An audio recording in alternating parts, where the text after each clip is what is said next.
From humble slimes to giant 6-arm monstrosities, every game needs enemies, so let's make some. The first thing to consider is the world of our game, so there's a sense of cohesion between enemies. Since our game has a fantasy setting, we do have a lot of freedom in the kinds of monsters and creatures we can create. Yet it wouldn't make much sense to have a sword fight with a knight, only to then fight some dude with a minigun.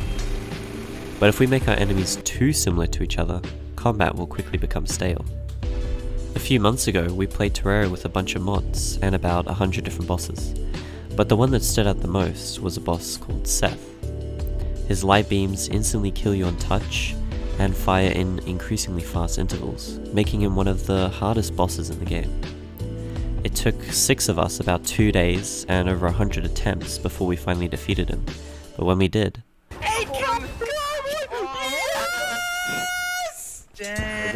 Well done, boys. Oh, bro, volley moments.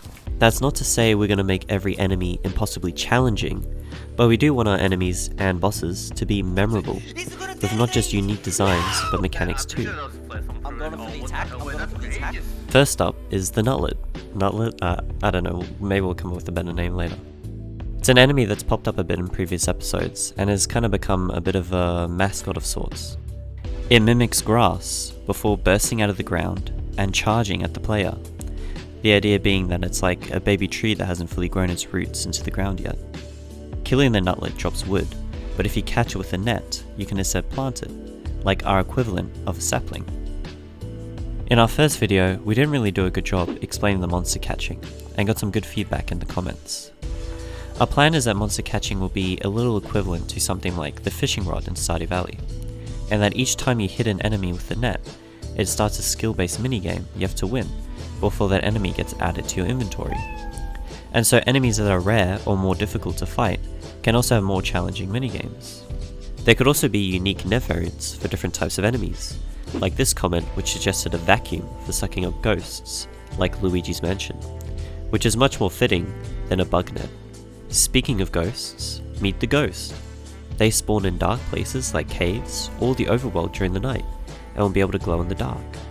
And since ghosts represent spirits of the dead, we figured it would be cool if the player also turned into a ghost when they die. Ideally, captured enemies have some unique, yet notable, use or ability.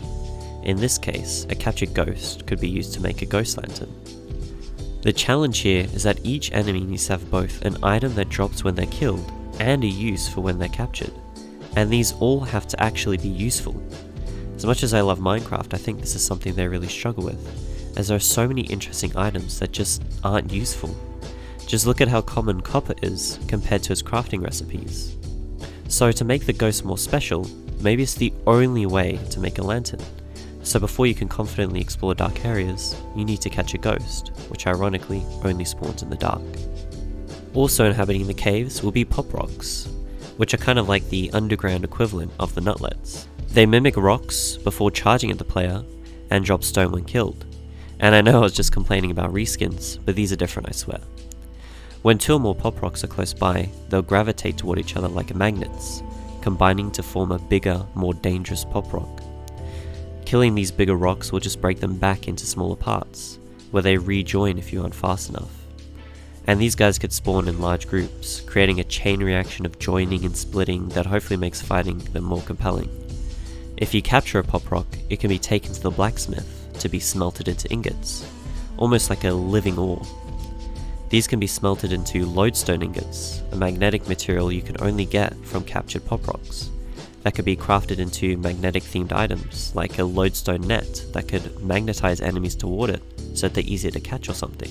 Next up is the Vespa, one of the weirder designs we have so far. It's meant to be like a bee insect-like creature, with a drill for a tail. It can drill into the ground, chasing the player from underneath the ground, before bursting up at them. Killing them might drop materials to craft insect-themed items, while capturing them might let you make a drill from their tail, which could let you mine faster. Then there's some small enemies too, like the beetles, spider swarms, and the salamander, that can spit fireballs at the player. But these enemies are still early in development, and we'll flesh them out further as we add more mechanics to the game. So if that sounds interesting, consider subscribing for more content in the future. At the moment, we're trying to upload every 2 weeks, but that might change during busy periods of development, since we've also got to work on, the actual game, which is one of the reasons why these videos are so short, the other being people's rapidly shrinking attention spans. So if you did make it this far, thanks for watching.